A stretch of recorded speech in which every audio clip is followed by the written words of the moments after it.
اعوذ باللہ من الشیطان الرجیم بسم اللہ الرحمن الرحیم۔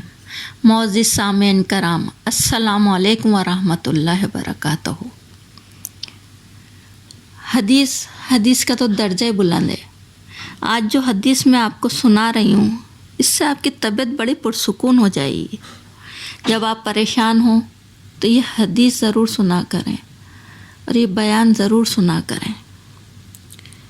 میرے نبی پاک صلی اللہ علیہ وسلم نے فرمایا، جو بندہ سوال سے بچنا چاہے گا اور یہ ارادہ کرے گا کہ اللہ تعالیٰ میں کسی سے نہیں مانگوں گا سوائے تیرے، تو اللہ تعالیٰ اسے سوال سے بچا لے گا۔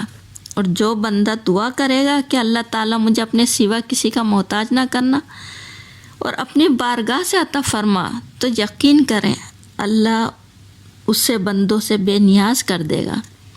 اور جو صبر کا ارادہ کرے گا اور جو صبر کرے گا، اللہ تعالیٰ اسے صبر بھی عطا فرما دے گا۔ توفیق دینے والا تو میرا رب ہے۔ اور نبی پاک صلی اللہ علیہ وسلم فرماتے ہیں کہ اللہ تعالیٰ کسی بندے کو بہترین عطیہ فرماتا ہے، اور بہترین تحفہ جو عطا کرتا ہے وہ صبر ہے۔ اور جو ارادہ کر لے صبر کا اور توفیق کر لے تو اللہ تعالیٰ اس کو یقیناً صبر عطا کرتا ہے۔ ہم ارادہ تو کریں۔ قرآن پاک میں اللہ تعالیٰ نے فرمایا ہے، ان اللہ مع الصابرین، یعنی اللہ صبر کرنے والوں کے ساتھ ہے۔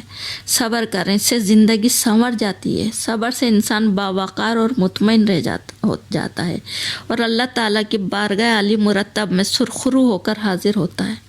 اللہ تعالیٰ اپنے بندے پر آزمائش ڈالتا ہے، اور جب وہ صبر کرتا ہے تو اس کے درجات بلند کر دیتا ہے۔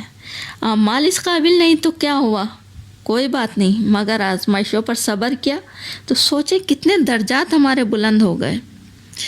رب تعالیٰ نے اپنا اور اپنے محبوب کا قرب عطا کر دیا، اس سے بڑھ کر اور کیا بات ہوگی۔ سبحان اللہ۔ ان اللہ مع الصابرین، اللہ صبر کرنے والوں کے ساتھ ہے۔ صبر کریں، صرف یہ ایک عادت اپنا لیں، انشاءاللہ آپ کی زندگی بہت بہتر ہو جائے گی۔ صبر اور شکر۔ بس اجازت چاہوں گی۔